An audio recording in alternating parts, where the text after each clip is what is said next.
Reading 29 from the Psychological Commentaries on the Teaching of Gurdjieff and Ouspensky by Dr. Maurice Nicoll, Volume 2. Birdlip, July 22, 1944. Introductory Note to Paper on Will. Tonight I wish to talk to you about will and what will means. In order to talk about will rightly, it is necessary to talk first about influences coming down the ray of creation. You have heard already that one of the objects of this work is to put us under new influences by means of certain work on ourselves, certain efforts. If there were no new influences to connect with, there would be no point in this work.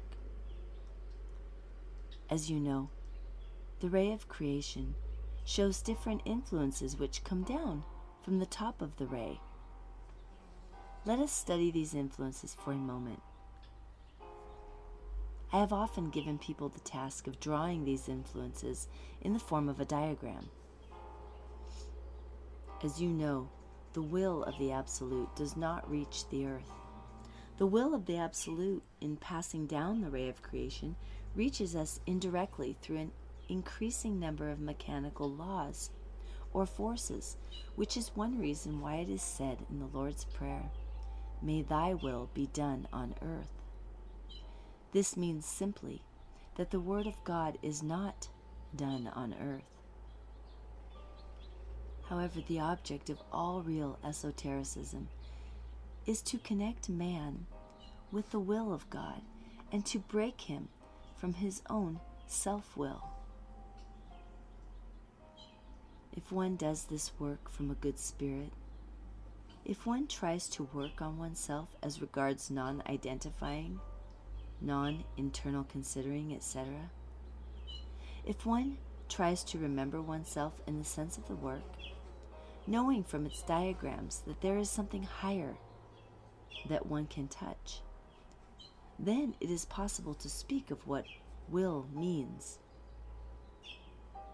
Will consists in feeling finer influences, and finer influences reaching us from a higher level, as forces coming down the ray of creation. If you feel your self-love and self-interests, you will not feel the presence of any other kind of influences. You will perhaps see that this paper tonight about will is connected with the two previous papers, one of which is about new meaning and one about self-love. From self-love, of course, we only have self-will with all its interesting forms of imagination. We dream, for example, of having power, of everyone being our slaves, for instance, and so on.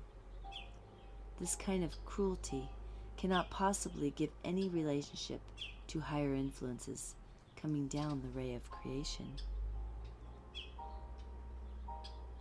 As you know, in this fourth way, people must be in life and must begin to know what life is like by experience. A person in this work who has not been through the influences and experience that life offers on this earth is not necessarily ready for it. Here, a double thing comes in. On the one side, there is feeling that there is something else. That is, if a person has magnetic center. On the other side, there is a feeling of lack of life experience.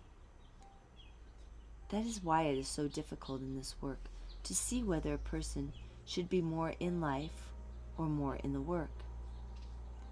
I think that most of us by now understand this, but the point is that unless we put ourselves under the influences that we know and learn from these influences, we cannot get to new influences. Unless you have been to the primary school, you cannot possibly enter the secondary school. The idea of the work is to be able to connect with new influences, and the ray of creation shows how these influences exist. These different levels of forces, these different levels of influences are like further schools of meaning and thought and feeling and ultimately of action. When the work influences begin to act on you, you will find what was full of meaning becomes either more full of meaning or less full. The highest school that we can belong to on this earth is the solar school, the school that sounds the note soul. The intermediary school is the planetary school, the note that sounds in the side octave, the note C. The school on earth tells of the side octave from the sun and sounds the three notes La, Sol, and Fa. That means that we are all on this earth meeting one another in the schools La, Sol, or Fa. Unless there were this side octave, there would be no chance of development of any kind.